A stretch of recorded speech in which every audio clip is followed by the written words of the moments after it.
This is the Five Stars podcast.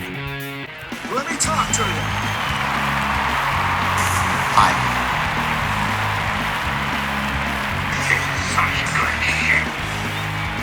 So, what do you guys want to talk about?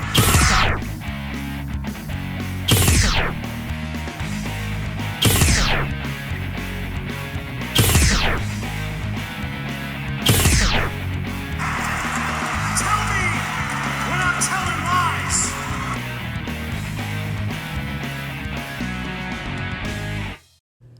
Thanks, guys. Back to you. Hey, guess what they're working on this morning? Hammering rooftops. It's Memorial Day.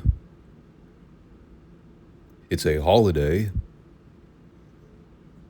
You figured that the company would be taking the day off, so I didn't have to listen to hammering noises for 8 hours.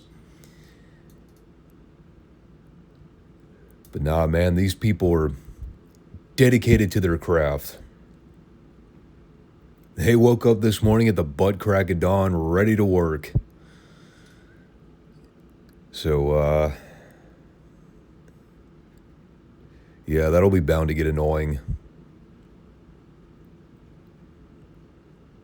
I take it this is just going to be a recurring thing over the next however many weeks. And all the Monday shows are going to be affected as a result. Since apparently these numbskulls are also working on Sundays, which is the day I record everything. I want to know what the name of this company is. What's their tagline? Hashtag no days off. They're like the gym bros that preach about working out 3 times a day, drinking a gallon of raw sewage before every workout, taking their creatine powders, sleeping 2 hours every day. And then they'll tell you that they're all natural.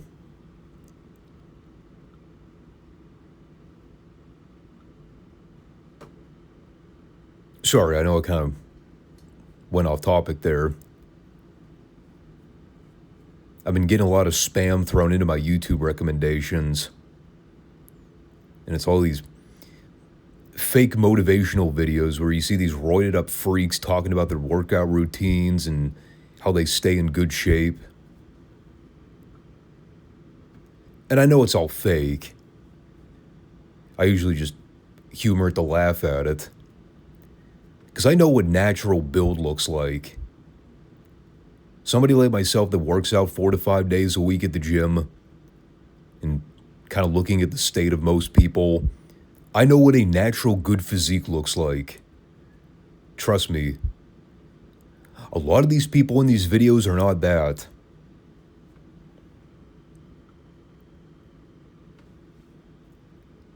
You know someone that told me he was all natural? Dwayne Johnson. Yeah, let that sink in. Of all people on the planet to claim to be all natural, when's the last time you believed anything The Rock said? Not after his track record over the last year. Anyway, I know you're all here to hear me talk about classic wrestling, so we'll get into that. The TBS review won't take long. That was a going through the motions episode of WCW if there ever was one. Make sure y'all subscribe, comment, give the show a like. Check out the FSWR channel every Monday and Friday for new shows and new material on YouTube and Rumble. And I am going to have an update to make in regards to the channel in probably a week. I just want to get all my ducks in a row before I break down all the details of what's going to be going on. I'm not dying. It's nothing serious. But that'll be something I address in the upcoming week. Probably as early as the upcoming Monday show.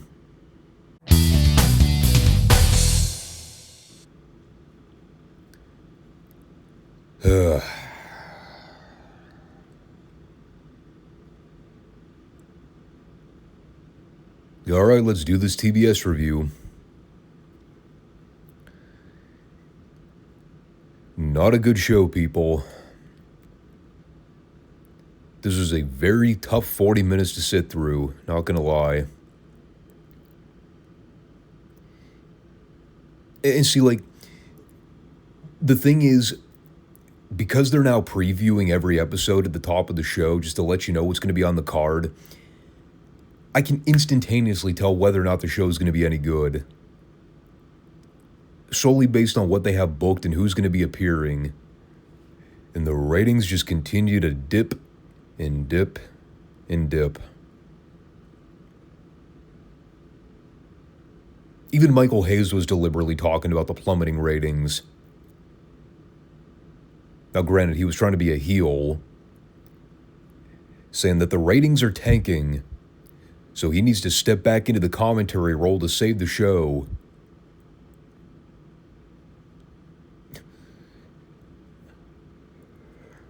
Right. Yeah, that's the reason the ratings were terrible. Because Michael P.S. Hayes wasn't doing color commentary. Now, the reason the show's terrible is that there's nothing of substance happening outside the Terry Funk Ric Flair business. They have that and this absolutely vile World Tag Team title tournament that they're butchering. And we're only in week 2. And it already sucks. We open this week with Terry Funk versus Davey Rich. And no, I'm not referring to Davey Richards, who at one point was one half of a tag team with Eddie Edwards in Ring of Honor. Talk about going back in the time machine. No, this is a different Davey Rich. He was the kayfabe cousin of Tommy and Johnny Rich. Kind of like how the Von Erichs had Lance and Waldo as kayfabe family members at one point. Yeah, that's what Davey was when it came to his affiliation with the Rich family. Don't ask me why. I haven't got the first clue. I never read much into why Memphis decided to use Davey as a fake family member. My Memphis knowledge after the year 1984 is practically non-existent. I forget what his actual name was. Not important. For what it's worth, this was one of the only highlights on the show this week, was seeing Funk beat the shit out of this guy. There was a point where Funk had legitimately slipped trying to get back into the ring from the floor. And because Funk is a great worker, when the crowd tried to laugh at him for it, he actually leaned into it and started trash talking people behind him. It was totally accidental, but he played it up so perfectly.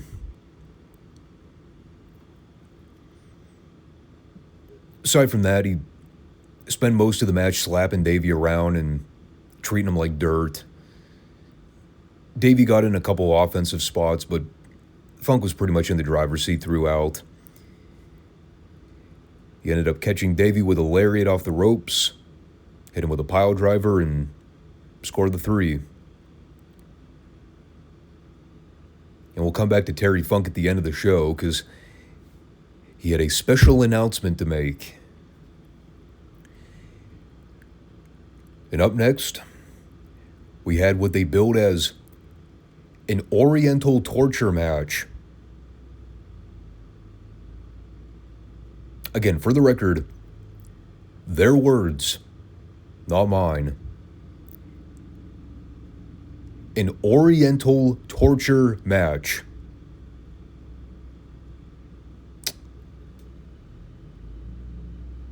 Sounds like a fucking porn genre. if you're into that sort of thing.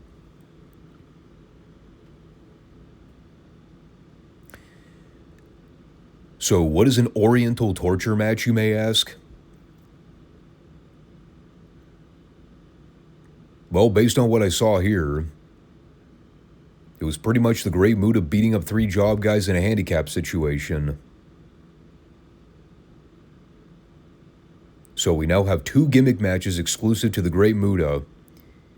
We have this and the Dragon Shy Challenge, which we still don't really know anything about. They just keep mentioning it over and over again. This is actually the same thing they did with the Great Kabuki at the Parade of Champions we just reviewed a couple weeks ago, where Kabuki was single-handedly working through a gauntlet of challengers until he got upset by Steve Simpson, of all people. That was pretty much what happened here. Muta beat up one guy at a time. There was something aesthetically pleasing about seeing Muta destroy 3 job guys that had virtually no clue what they were doing. Like, Muta's just in there doing his shit. Cougar J, Trent Knight, and Mike Justice had zero idea how to feed for any of it. But okay, that's not entirely true. Cougar J was alright. Muta ended up pinning one of them on the floor with a cross-body dive. Not really sure how that works, but I guess the stipulation implied that it was false count anywhere. He wound up winning the whole thing after hitting Cougar J with a moonsault.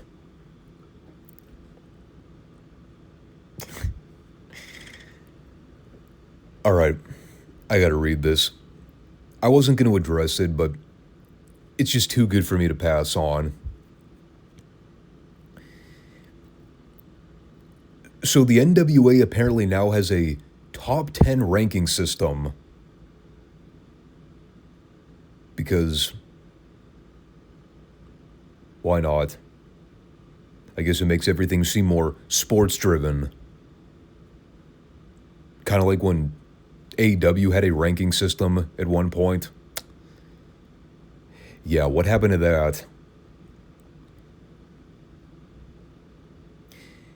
This is a top 10 ranking system for the World's Heavyweight Championship. So you're probably thinking to yourself, must be pretty legit, right? Well, it had the potential to be. Then they put up the list of top contenders, and I immediately scoffed at it. Here are the current top 10 ranked contenders based on some unidentified form of data that apparently was collected by clowns. From number 10 to number 1, here is the list. Number 10, we have Dick Murdoch, which, okay, I'm pretty sure the last match we saw him work, didn't he wrestle Bob Orton Jr. in that bull rope match at the last Clash event? Have we seen or heard him mentioned on television one time since that point?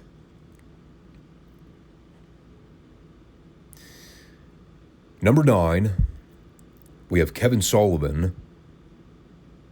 Number 8, this is the kicker, Dan Spivey.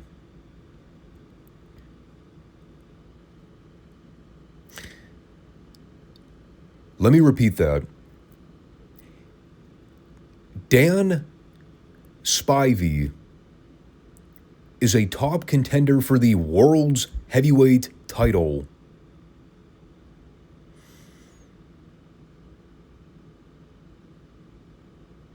Not Dr. Death Steve Williams. Not Rick Steiner. Not Mike Rotunda. Not Anybody with a shred of actual in-ring talent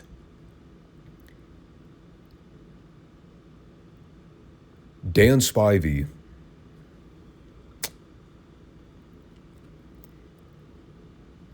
That was the moment where I instantly knew this list is fake. It is a complete joke.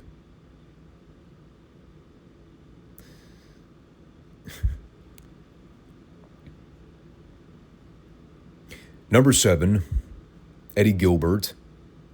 Number 6, The Great Muta. Number 5, Hacksaw Butch Reed. Number 4, Lex Luger. Number 3, Sting. Number 2, Michael Hayes. And number 1, Ricky Steamboat.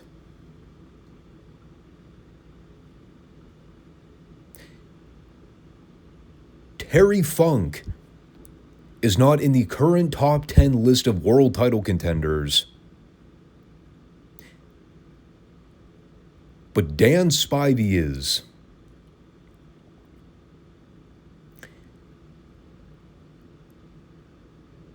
I don't care whether or not that's supposed to be storyline. That is absolutely absurd.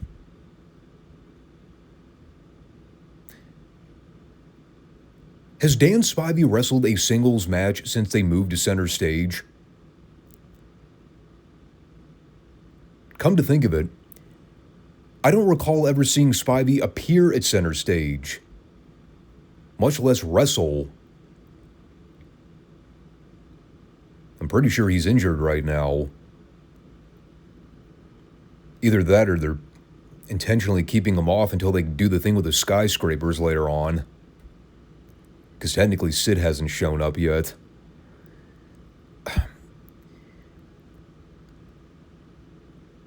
I legitimately do not understand how they came up with this list. The only thing I can possibly conceive of is that they drew random roster names out of a hat and said, sure, we'll go with that. So then we had a highlight package of the Road Warriors getting into a brawl with the Samoans. Looked like something they may have taped for one of the other syndicated programs. Surprise. The people went nuts for seeing Hawk and Animal beat the shit out of the Samoans.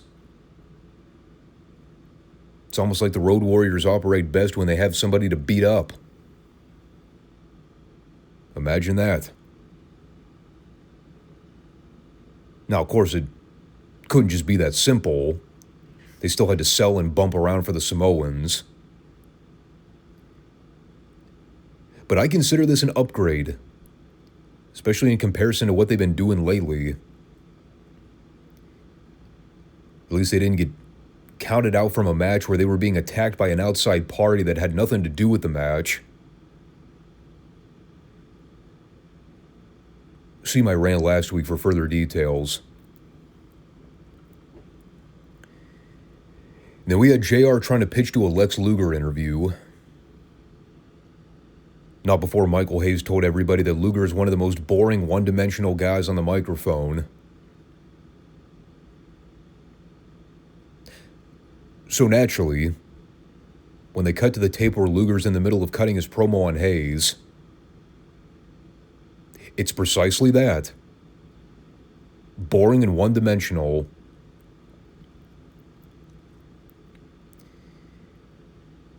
He talked about signing a contract for a bad street match with Hayes. Basically saying that he's going to take advantage of the no DQ stipulation and look for every excuse to bend the rules.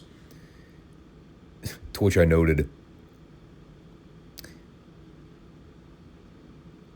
he's still a babyface, right? This does not sound like something a babyface would say or do. Talking about wanting to blatantly bend the rules and play dirty. Gee, I wonder what he could be alluding to.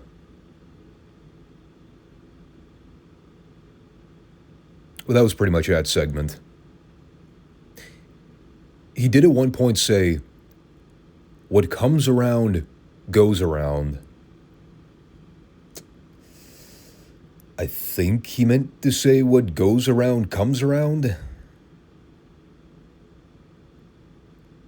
Then again, I never thought about it all that much. You could technically use it interchangeably. It would still work. And that brought us to Scott Steiner versus Jack Victory. First time seeing Scotty accompanied to the ring by his brother Rick. We also had another cameo from Nancy, Rick Steiner's #1 fan, who showed up by the guardrail to give Rick a stuffed bear. I think it was a stuffed bear. Might have been a pig. I don't know. It was pink.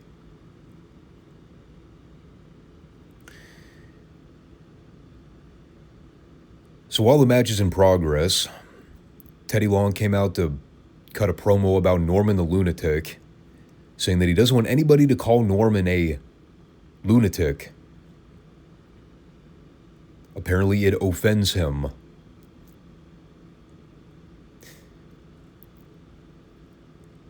I liked how JR was more pissed about the idea of Teddy and Norman meeting on somebody's yacht to discuss this matter. It wasn't even so much the absurdity of Norman not wanting to be called a lunatic. It was the idea that Teddy knows somebody with a yacht. Hey, man. Teddy's got connections. Guy legitimately worked with James Brown in the music industry at one point.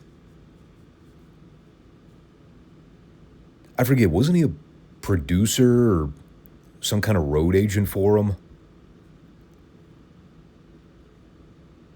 You're telling me Teddy doesn't know somebody with a yacht? Come on, man.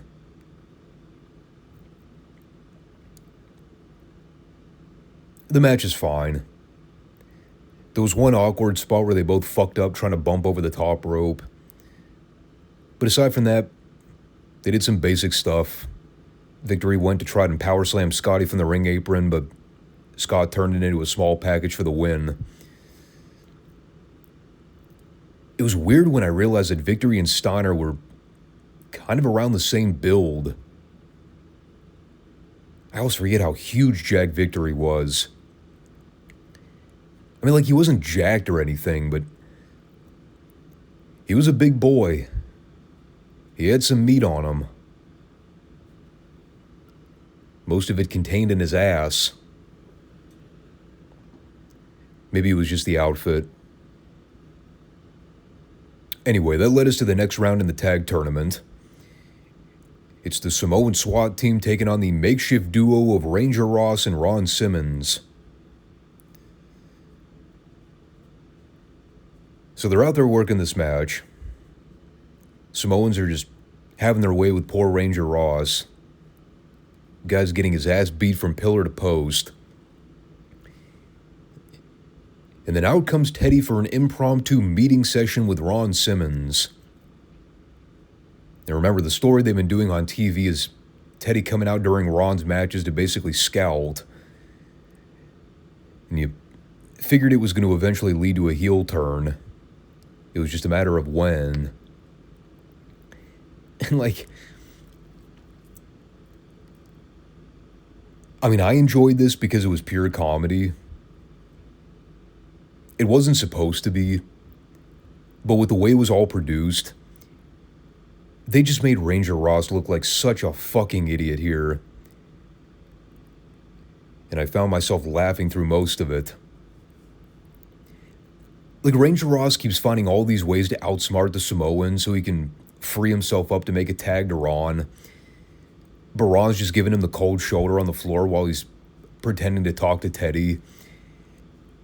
This goes on for a while. Like, at least a good 3 to 4 minutes. And, like, occasionally he would look over his shoulder at Ranger Ross and be like, just a sec, dude. We're discussing business out here. So finally, after like the third time, Ross goes out to confront him. He's like, come on, man, we're trying to win the tag belts here. So that's when Ron has his come to Jesus moment. And he realizes This guy's right. I need to prioritize the tag straps right now. So he gets on the apron. He fakes out Ross for a hot tag and drops down again. And then he just walks to the back while disassembling his wrist tape. At which point the Samoans hit their big splash on Ross and pin him.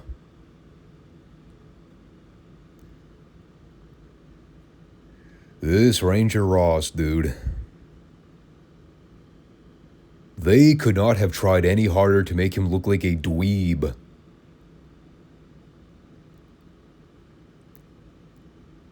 I also like how the story here is that Ron Simmons would have rather sold out to join Teddy Long instead of trying to win the top tag belts in the company. So, remember that conversation where I talked about how they're fucking up everything about this tournament?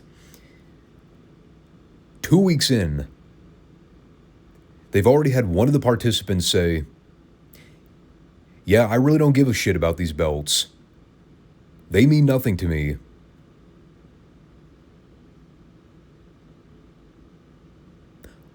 Way to go.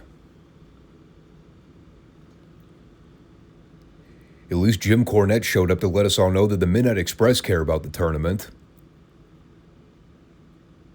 In fact, he stated here that it's the only reason the Midnights are coming back to WCW.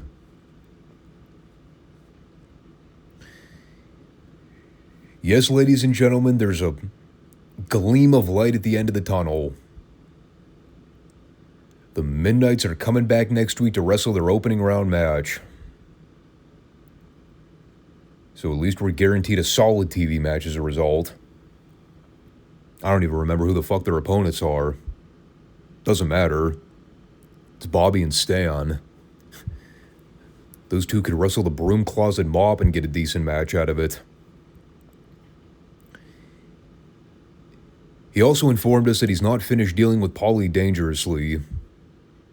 Although he's not going to prioritize him at the moment. He's got bigger fish to fry. His sole focus is on making sure that the Midnight Express win the World Tag Team belts. And if he happens to cross paths with Paul down the road, he'll handle business then. Oh, don't you worry. He's got plenty of business to settle with Paul over the summer. So that brought us to the much-anticipated health update on Ric Flair. Been waiting to hear from Ric's physician about the timetable of his return, since he was power-driven by Funk at the Clash of Champions. So we go to the tape with Dr. Iswanik, who I believe was Flair's actual personal physician. We're told that Flair has a ruptured disc in his lower neck, which in part has resulted in a pinched nerve that's affecting his arms and fingers. And he's been unable to train properly as a result. It's going to involve a lot of physical therapy to get Flair up and running again. He'll have to wear a neck brace in the interim to help get the muscles back in shape. The goal is to try to avoid surgery by going through physical therapy. But there's no guarantee that surgery won't have to be done in order to repair the damage. And in terms of whether or not Flair will ever be able to get back in the ring, it's still too early to tell. But the hope is that Flair will be able to make a full recovery and return to wrestling in the near future. And that, of course, transitioned right into Funk's promo afterward. His big surprise announcement that he was saving for everybody. And he wasn't jerking us around. This is definitely a big statement for next week's program. Here's what Funk told us. He has personally paid out of pocket for a round-trip ticket so that Flair can make the show next week in person. He wants to hear Ric Flair state the logistics of his injury firsthand, since apparently he won't talk to Funk without a lawyer present. And you want to talk about walking right into the lion's den? We'll see if Rick shows up to confront Terry Funk. Heads will roll.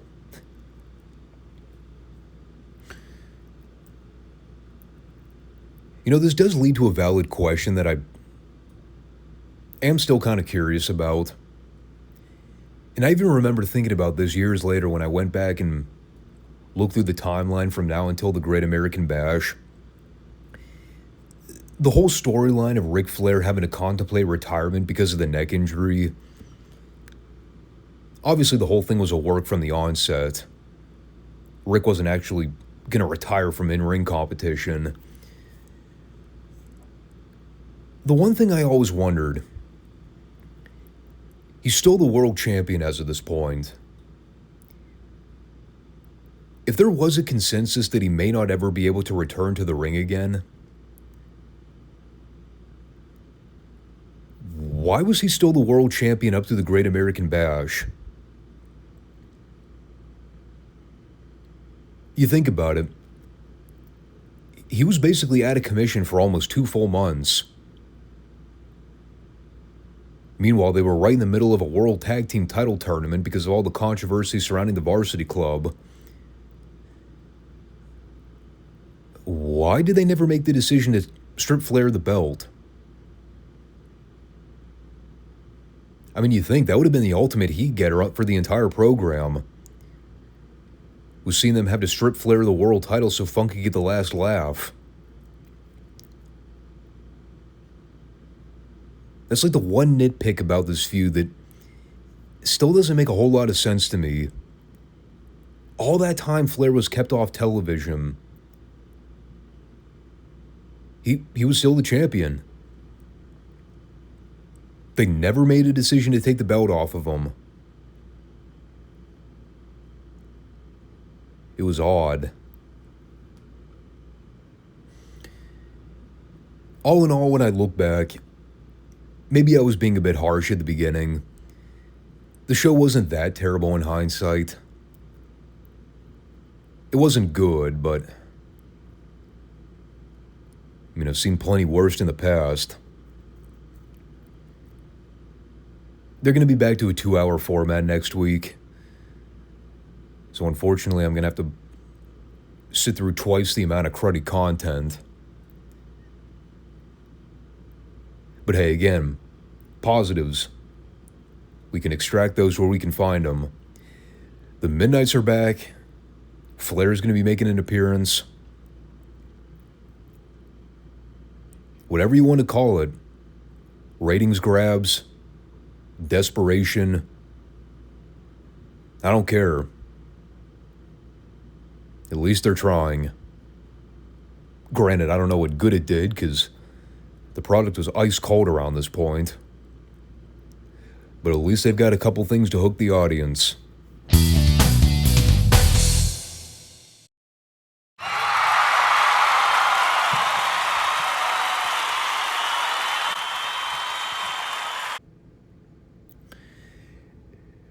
Now that's what I'm fucking talking about, baby. That's a Midsouth television I know. It was a rough go the past several weeks. About 7 days ago, I sat here and vented some of my frustrations with how Midsouth television had been going as of late. Just overall, the shows were not all that good. The excitement level wasn't there. I think we found the Krabby Patty secret formula. The key to unlocking all the success. Keeping Joel Watts out of the commentary position. Problem solved. We had Bill Watts back on color and, hey, imagine that. Show was a hell of a lot better. It also helped that we had a great advertised main event, as well as some other key notable events that took place over the past week.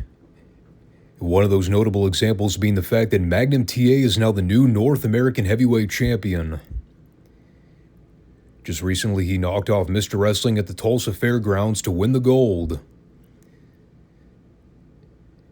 Now, for those of you that had totally forgotten that Mr. Wrestling was still the North American champion, you're not the only one. I had completely lost sight of that. Come to think of it, I don't remember the last time I saw Mr. Wrestling come out on television with that belt.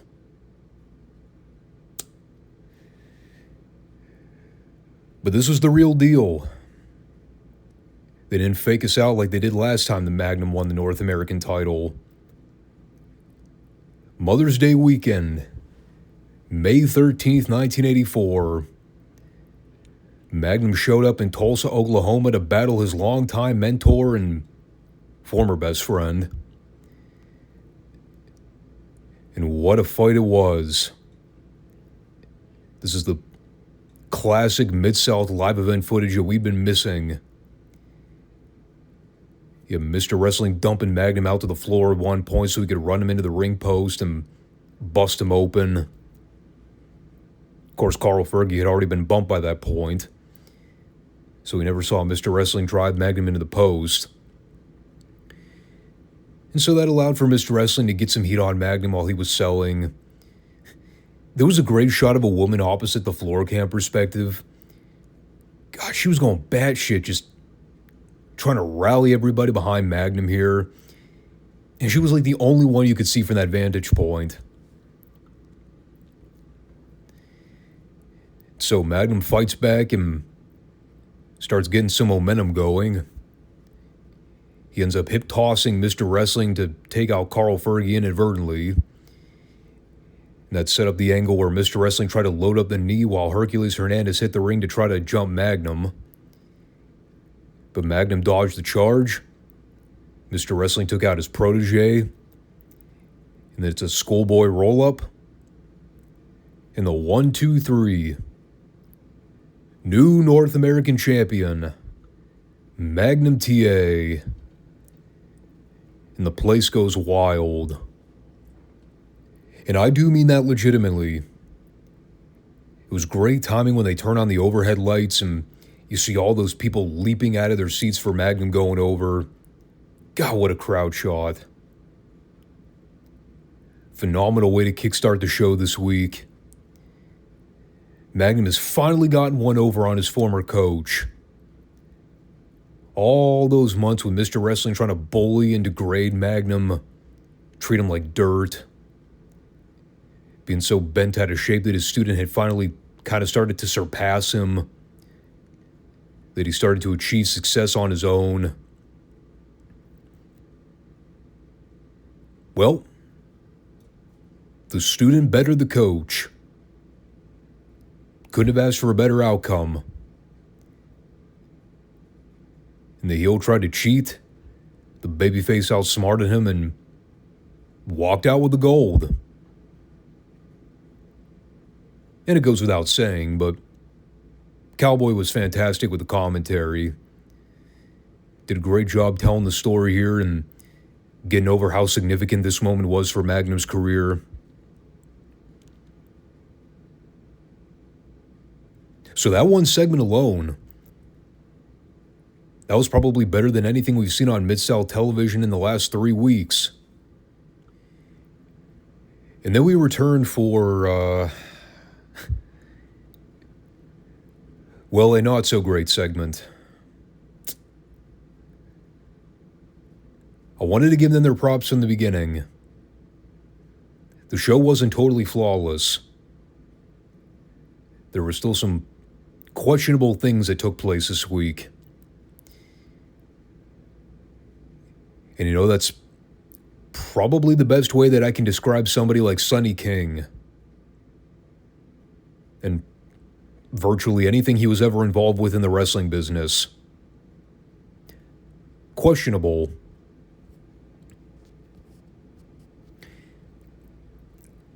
Put it this way. You know it's bad when Watts basically serves up the whole thing on a silver platter, and the poor guy still couldn't rationally cut a promo to save his life? Here's the setup. Sonny King has come to Midsouth because he lives in New Orleans, and he's been observing the ongoing beef between Hacksaw Butch Reed and JYD. A couple weeks ago on Memphis television, Butch Reed and Buddy Landel showed up unannounced to tar and feather the dog. And Sonny took exception to that because it's a disgraceful act and a complete belittlement to the black race. Now, that was at least what Sonny attempted to explain in this promo. In execution, it just kind of sounded like a hodgepodge of word salad, with Watts making a lot of eyebrow raises and probably thinking to himself, well, this is a fatal mistake letting this man talk. Boy, was it. I'm not even going to attempt to make sense of anything Sonny King said here. Honestly, I don't think I could if I tried. He had no idea what he was trying to say. Finally, Watts just cut him off mid-promo and said, let's watch the footage and see what happened. So we go to the tape at WBHQ, where we see Buddy Landel interrupt the dog while he's in the middle of talking with Lance Russell. And this part is absolutely epic. Reed shows up from behind and cold cocks the dog in the jaw. And of course, he's got the bottle of molasses in hand. Landel's holding the giant bag of feathers. And Reed's cutting the heat promo, talking about how he's going to paint the dog here just like he painted him yellow all over the country for the last month. In an absolutely picture-perfect Lance Russell delivery, he just nonchalantly goes, you sure have, Butch Reed. I died. So, of course, they dump the bottle on him and cover him with feathers. Butch Reed's putting himself over as the best black athlete in the world. All the while you got Russell going, all right, now you guys can just take your tar and feathers and get on out of here. And then right after they leave and Dog gets to his feet, Lance just looks at him and goes, you two are ridiculous coming in here. And, oh, Dog, man, I just, terrible. Absolutely terrible. Look, he scuffed his shoe on the kitchen floor. I mean, he's trying to express some kind of emotion, you can tell. But he never gets hysterical about anything. So even though he's genuinely trying to be serious about it, it just comes off so hilarious as a viewer.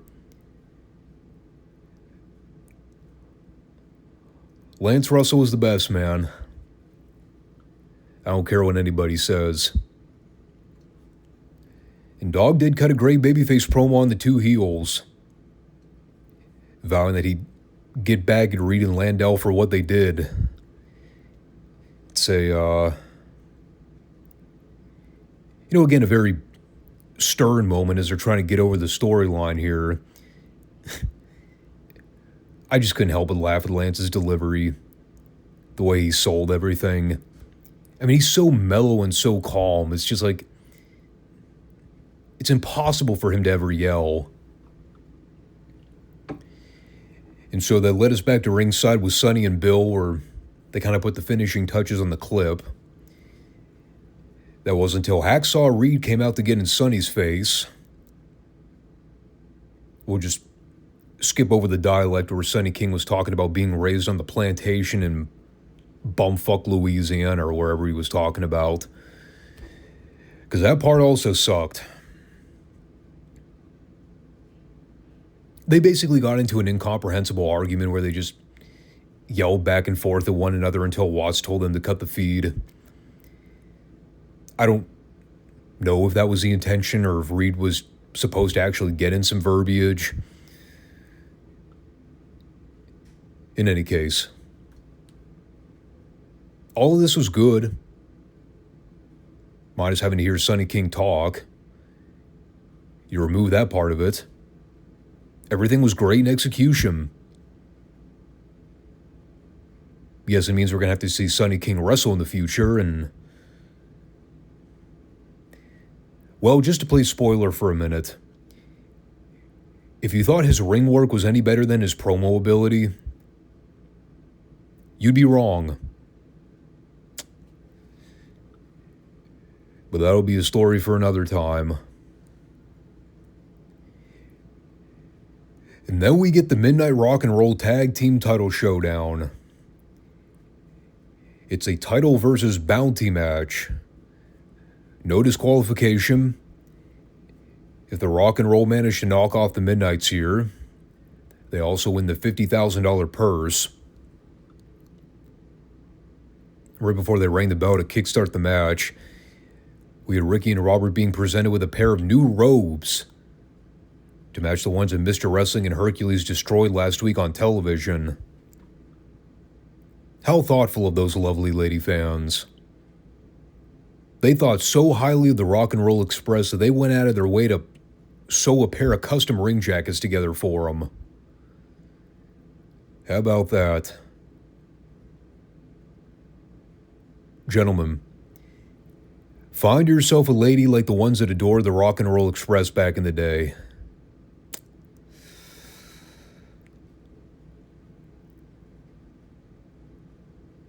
You know, I don't think I need to sit here and tell you how great this match was. These two teams could sleepwalk their way through a fantastic match together. The crowd reception for this thing was truly the main story, because these people were super hot for this match. Like, even before all the chaos and the pandemonium ensued at the end, there was so much great action that came beforehand. You had the Rock and Roll dominating early on and just having their way with Bobby and Dennis. Right before the commercial pitch, they dumped beautiful Bobby over the top rope to the floor, which obviously wasn't a disqualification because there were no rules in this match. So they come back with the Midnights finally being able to turn the tables to work over Ricky for a while. You get all the classic Ricky Morton selling. They end up tossing him out to the concrete at one point, which he took a great bump for. And, well, we ended up getting this brilliantly put together finish. Despite all the stuff going on here, it was chaotic, but it was a good kind of chaotic. Because at least you could still moderately follow what was going on. It wasn't just throw shit at the wall and see what sticks kind of booking. So Robert's making his comeback on the Midnights. They do the classic spot where Jim Cornette yanks down the top rope, so Robert takes the wicked over-the-top bump to the floor. Sells it like he's dead. And while Ricky and Dennis are in the ring doing some stuff, we see Robert driving Bobby headfirst into the ring post. So he comes up gushing blood. Meanwhile, Dennis tries to give Robert a big splash in the middle of the ring, but then Ricky crawls over and throws himself on top of Robert to break that up. And again, it's just bam, bam, all this stuff happening here. But it's a controlled kind of chaos to where you could still follow everything that's going on and make sense of the spots they're doing. It's all happening at a rapid-fire pace, but it's so smooth and so seamless. And again, man, the people are just screaming to the top of their lungs for this thing. But finally, we reach the critical turning point. Jim Cornette reaches into his pocket, and he pulls out a white towel and a can of ether. And while Robert has Bobby in a sleeper hold, JC runs into the ring and presses the towel over Robert's face to smother him. And out goes Robert like a light. So he's down. Now leaves to Bobby crawling on top of Robert Gibson. The cover and the 1, 2, 3. I did fail to mention the fact that there was a ref bump here. I mean, technically there didn't really need to be one because it's no DQ, but hey, it added to the pandemonium. But more importantly, the Midnight Express recaptured their Mid-South tag belts. It was a tough battle for the Rock and Roll, but the out-of-control environment was just a little too much for them. I mean, they were still fighting at a 3-on-2 disadvantage, more or less. Even though JC had his tennis racket confiscated before the match, he had another trick up his sleeve the whole time. Always thinking one step ahead. Excellent match. Great environment. Like I said at the top of the review, this is the Mid-South television that I've been waiting to see for the last several weeks. And boy, did they come through big time. Probably one of the better television matches I've talked about in quite a while. And staying on the topic here, we come back and we have Jim Ross at ringside with the Midnights for an interview.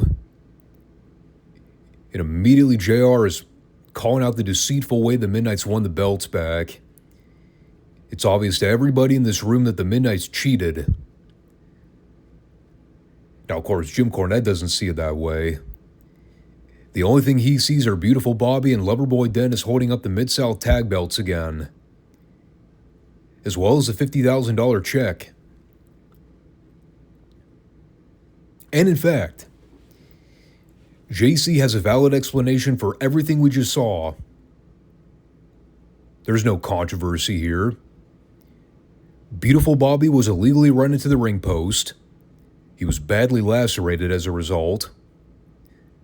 So like any great manager would do, JC stepped up, he grabbed a dry rag and some disinfectant, came into the ring, helped to wipe the blood away from Bobby's eyes. It's as simple as that. Bobby covered Robert Gibson for the legal pinfall. And now the Midnights are once again standing atop the mountain as the tag team champions. Just helping Bobby to clean up his face. Nothing more.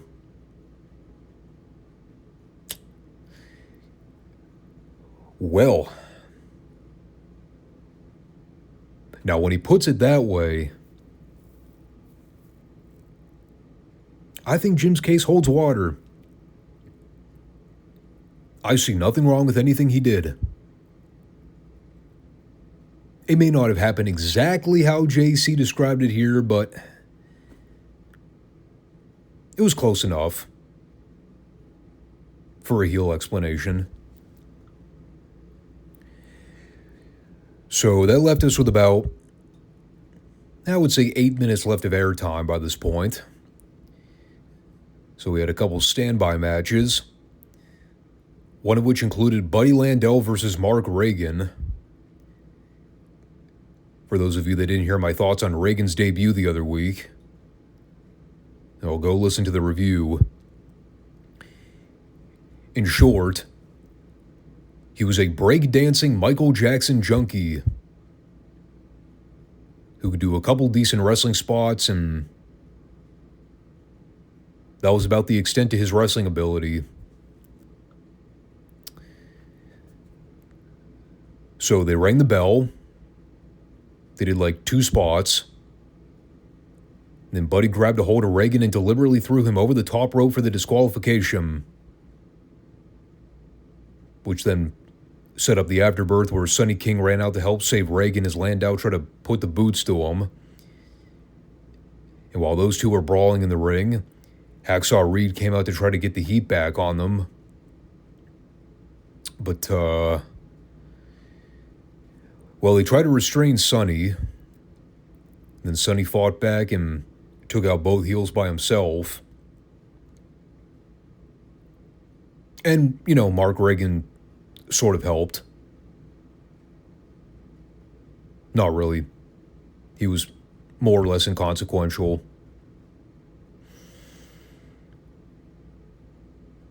Surprise, surprise. The brawling with Sonny King and Buddy Landell looked visibly sloppy and out of control. And I don't mean that in a worked manner. I mean, it legitimately looked like Buddy was trying to avoid getting potatoed by this guy. Because Sonny was basically a bull in a china shop. Thankfully, nobody got busted open hard way. Yeah, the angle itself was fine. I'm just not particularly looking forward to having to see Sonny King wrestle Buddy Landell and or Hacksaw Butch Reed. But you know it's coming. And then we had our final segment for the week. Cowboy Watts set up here that next week there will be a North American title showdown between Magnum TA and Mr. Wrestling 2. The two former proteges of Mr. Wrestling. And so we go to ringside to get Hercules' comments. Mainly with JR asking if he sees any potential flaws coming up. Knowing that the last time Mr. Wrestling student received a title opportunity for the North American Championship, it caused a lot of turmoil. But Hercules doesn't see an issue. He plans on leaving next week as a new North American champion. That was pretty much it. Hercules was never the most riveting promo in the world, from what I recollect. It was a fine promo, just not all that terribly exciting. The big thing they kept teasing here was the idea that Mr. Wrestling might take issue with his protege receiving a title shot before him, since he is the previous title holder. So now the question is, will there be dissension between Mr. Wrestling and Hercules like there was between Mr. Wrestling and Magnum? Time will tell. But that was Midsouth. Next week, we're also going to get an update from the happenings over in World Class. If you remember the timeline well enough, all the crazy stuff that was happening back in 1984. Now, this was right around the period where Jimmy Garvin had dumped Sunshine as his valet and brought aboard Precious, his actual wife. And of course, that led to Sunshine going into a mental tailspin and joining up with Chris Adams to chase after Jimmy and Precious. In what was easily one of the best programs out of anything we reviewed in 1984 for World Class. It also led to the iconic debut of Stella Mae French, which we will be hearing about as well. Sunshine's batshit crazy aunt, who was an actual truck driver, and I think that was legit.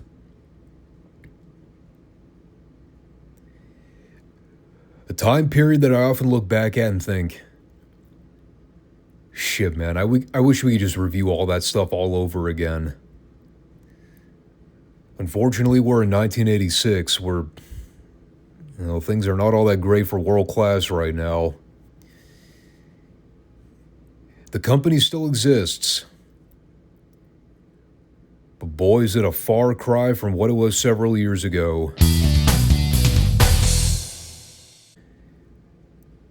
Which is probably a good transition as we move into World Class. The best way to sum up everything with the dynamic of World Class in 86, they're serving up a lot of sizzle without the steak. They have stars, to a certain degree. I would more so classify them as big territorial names as opposed to actual stars.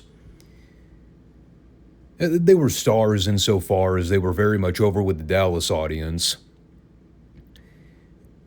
But in terms of tier lists, you basically have the Von Erichs and the Freebirds in one category, and everybody else is 10 tiers below that. And even so, you can tell how drastically things have changed since the dissociation from the NWA, the rebranding to World Class Wrestling Association. It's almost like they're trying to get a fresh start, but they just can't find their footing. And the Parade of Champions was a decent show. And the attendance figures, as we documented, were still relatively strong around this period. So the people were still coming to the big events. You could still tell with a lot of these sportatorium tapings that the seats are not really filling up as frequently. A lot of open gaps. Like I said, though, best compliment I can give is that they're still trying. So the TV opener for the week is Buddy Roberts versus Mark Youngblood. Because the Freebirds are still hanging around post-Texas Stadium. Or at least Buddy still was. In all fairness, you kind of have to review Buddy's matches with a grain of salt because he was basically in a state of pre-retirement here by 1986. If you're not a fan of traditional heel work where they spend like half the match stalling and doing very little actual wrestling, you're probably prone to hate this kind of stuff. Modern fans would call it laziness. I just call it working smart. Especially for what Buddy was physically capable of doing by this point. The match had a 10-minute time limit, and the first 5 was Buddy playing keep away and arguing with people on the floor, getting physical with Ralph Poley, the official. So it wasn't very action-packed. He did eventually work over Youngblood for a little bit. There was a pretty scary spot right before the time expiration where they tried to set up the press slam spot from the top. And I think Buddy almost lost his footing right before Youngblood tried to grab him. So they were kind of struggling for a little bit before Buddy finally took the overhead bump. But the bell pretty much sounded immediately afterwards. So it went to a no contest. Bill Mercer was still making jokes about Buddy's hair. The fact that he actually has a full head of hair now as opposed to the blonde wig he wore at one point. Bear in mind, that's a reference to a feud that dated all the way back to 1983. And they're still talking about it. Again, not really much else to say about it. It was a Buddy Roberts match in 1986. You knew what you were getting. And it wasn't much. Then we came back for a pretty interesting little segment. It was actually a great segment. It's a pre-tape from a match Rick Rude and Bruiser Brody had in Fort Worth. I think what they billed as a rematch for the World Heavyweight title since Brody kind of got fucked at Texas Stadium. And well, I can just cut to the chase and talk about the thing that really mattered here. So Percy Pringle, if you recall, said he had a major announcement to make about a week ago, and that we were going to hear about it on this week's episode. So as Brody's stalking Percy around ringside for getting involved at the tail end of the match, you see him chase Percy all the way up the aisleway toward the back. I've never seen Percy Pringle run so fast in my life. And this part was great too, because they actually turned up the house lights to help set up the angle they were about to do. But while Brody was making his way back to the ring, you hear one of the voices come over the loudspeaker and say, "Please turn down the house lights." Guess what they didn't do? Yeah, they didn't turn down the house lights. So while Brody's back in the ring trying to work over Rude, who should show up unexpectedly but Blackjack Mulligan? who makes a beeline for the ring and immediately takes after Brody. And he and Rude pin Brody's arm over the ring steps so they can do the injury angle, where Mulligan stomps on it with his cowboy boot. Meanwhile, they're trying to clear the cavalry out from the back to help. It's all the underneath baby faces. And of course, they're all useless. They just get dumped out of the ring like yesterday's trash. But Lance Von Erich ends up running out. And he tries to fight off Blackjack, only to get put in the iron claw hold and left for dead in the middle of the ring. It was a pretty damn good heat angle, all things considered. I did not expect to see Blackjack Mulligan show up in 1986. But here he was, linking arms with Percy Pringle. How old was Blackjack in 86? And we're talking about a guy that dates all the way back to the WWF days, when he was first breaking in. I mean, he had to have been in his mid to late 40s by this point. Easily. See, the thing that I'm confused about is that I remember Blackjack wrestled for the WWF in the early to mid 80s as well. Remember he was doing the thing with Andre and Hogan and Piper at one point where they wrestled as the Machines. There were some other names in that group that I can't remember offhand. I think... Wasn't Bill Eadie in the group at one point right before they did Demolition? But I could have sworn that was all happening around this period. Granted, I wasn't watching the WWF because I wasn't born yet. So maybe my timeline's a bit off. But I could have sworn Blackjack wrestled under a WWF contract through at least the end of 86. Maybe 87.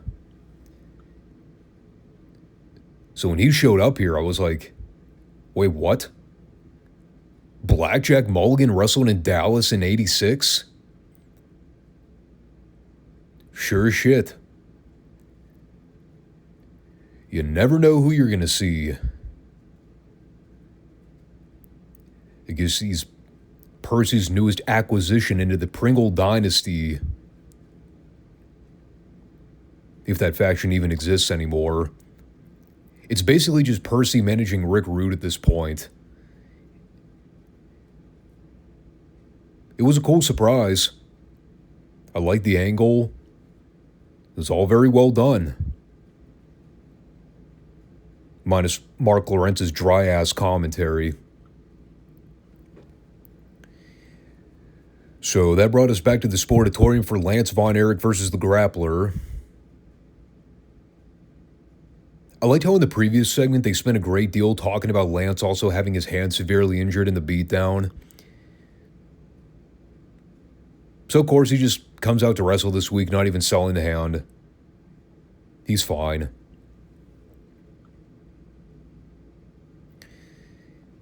Not really a whole lot I wrote down about it. It was the classic babyface overcomes adversity and gets the win after selling for 99% of the match.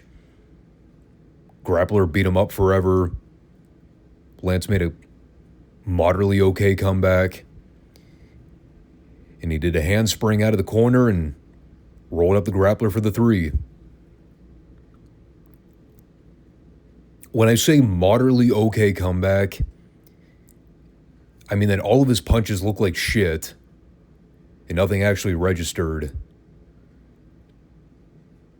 I don't know if you would consider that moderately okay, but it's Lance. It's easy to rag on him. I try not to give him too much crap. And we actually had a double main event feature this week. The first of which was the Iceman King Parsons battling the Great Kabuki. And you know what? I'm going to go ahead and get my complaint out of the way so I don't have to keep mentioning it the whole time. Y'all know how I constantly complain about guys wearing all white gear? The fact that it exposes the private parts in more way than one. The Iceman's junk was having a party this week inside those tighty whities. He was letting it all hang out. I nearly puked. He picked the wrong time to try to wear white trunks. It was all I could pay attention to for the whole match. And before you call me a creep for checking out the dude's Johnson, if a guy's streaking down the highway in broad daylight, you'd be looking at it too. So fuck off.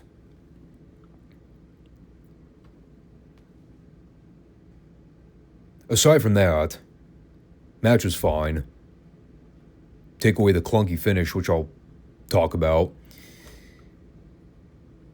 Kind of another example of a match where the Iceman took the brunt of the beating and made a short comeback prior to the finish. I find it funny that they went through all the trouble of doing that storyline leading into Texas Stadium where Michael Hayes brought back the Great Kabuki to manage him. And then as soon as Kabuki lost the gauntlet match, Hayes just totally blew him off. And Kabuki's now back and more or less just on the card. I guess you could say the same kind of holds true for the Iceman, because he also really hasn't done a whole lot as of late. I don't even remember the last time we saw him work a match on TV.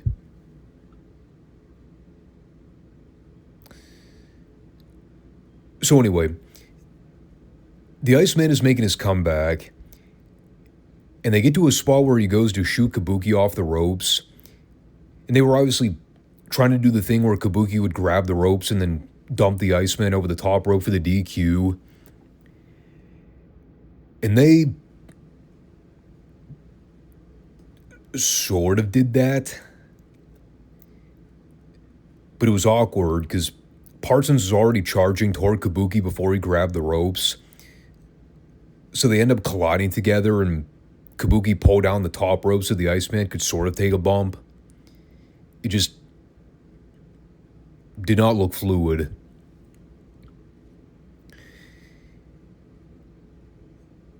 But that really was the main story.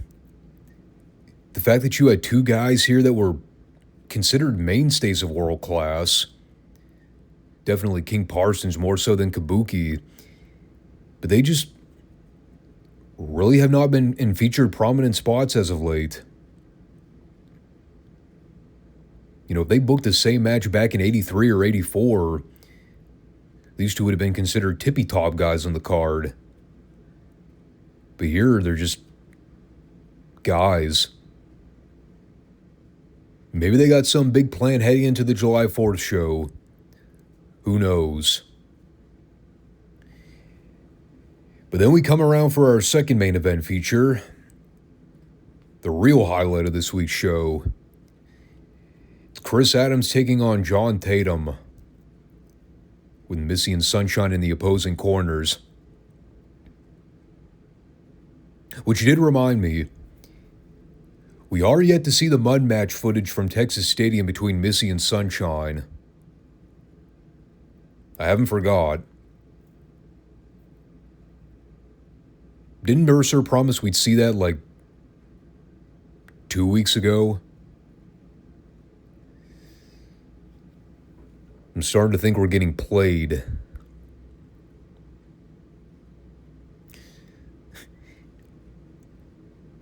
So this started off with a great heat angle. It wasn't even really an angle. It was just John Tatum and Missy Hyatt trying to be entertaining heels.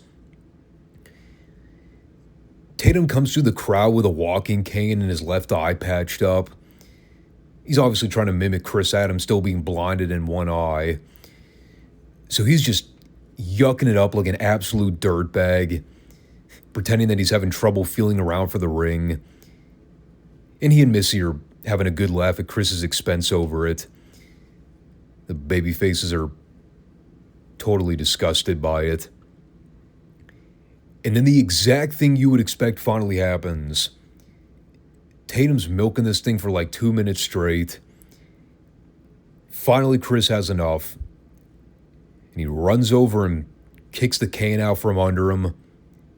Tatum takes a great bump for it. And then, of course, everybody gets into a brawl. Well, okay, the guys got into a brawl.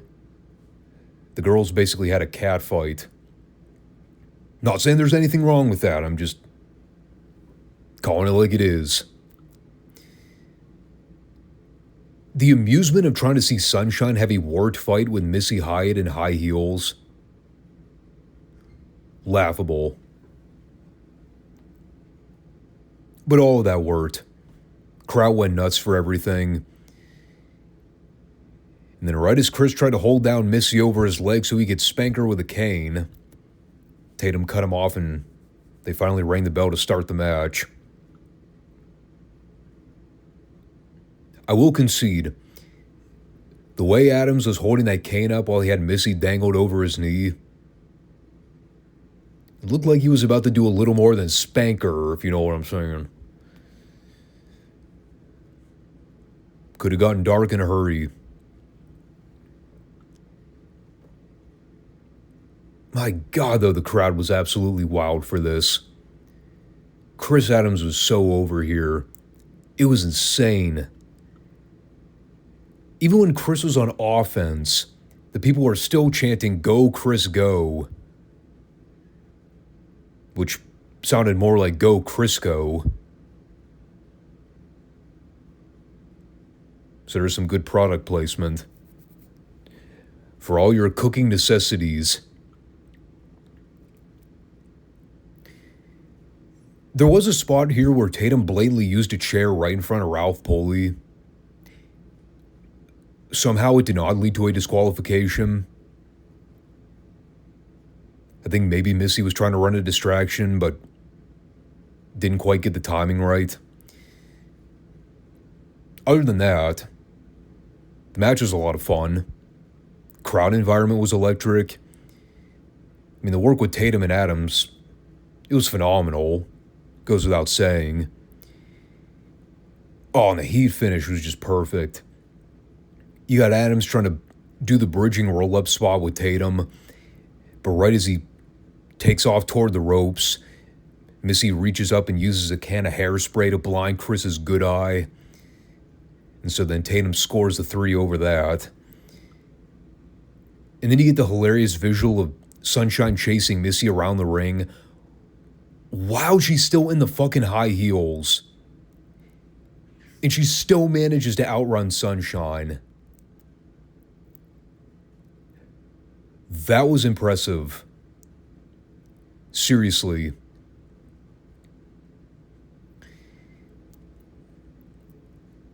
I know I talk about this all the time. The Missy Hyatt John Tatum pairing is easily the best thing on world-class television right now. And I know I've been critical of some of their stuff in the past.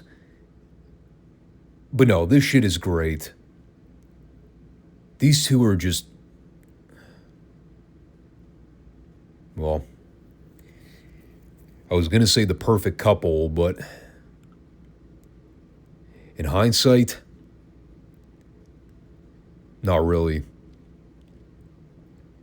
But, you know, in terms of their work together on screen, it seriously has been some of the best material on World Class in the last 6 months. And it's been the most consistent. Remember the whole storyline. Missy is basically guaranteeing that John Tatum will never lose another match. And now, granted, I think they've lost by disqualification or count out a couple times, but I don't believe Tatum's been pinned ever since that point. He's quote-unquote undefeated. So, like I said, they're staying consistent with the storyline. It's obviously going somewhere. We'll just see where the road takes us. Yeah. Can't say enough good about those two. The rest of the show, it's another story. I like seeing Blackjack Mulligan show up. An unexpected twist, but hey, it's something fresh. And we'll see where things develop as we move closer to the July 4th Star Wars. And we are pretty much coming up on the end of Rick Rude's run. He's about to leave for Crockett in less than several months. So, that pretty much cements the timetable until they have Adams win the world title. And the absence of Kerry and Kevin has been very telling. It's always weird when you see an episode of World Class where none of the Von Erichs are present. Yes, I know Lance was there, but you know what I mean. Actual bloodline Von Erich family. Kevin, Kerry, and Mike. But everybody's kind of in a weird state of flux. Kevin's obviously still injured, so he's accounted for. Kerry, I think he's still healthy for a little bit longer. Mike still obviously hasn't come back yet. So, it's an interesting dynamic. I think right now their main focus is getting Chris Adams set up for the big title win later this year. So, they're throwing all their eggs in that basket. It's good to capitalize on it because, like I said, he was massively over this week.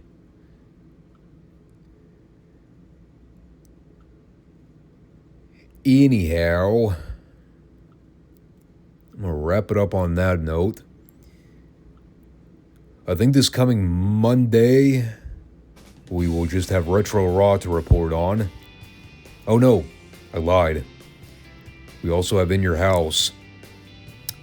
Yeah. First time watching the network version of it.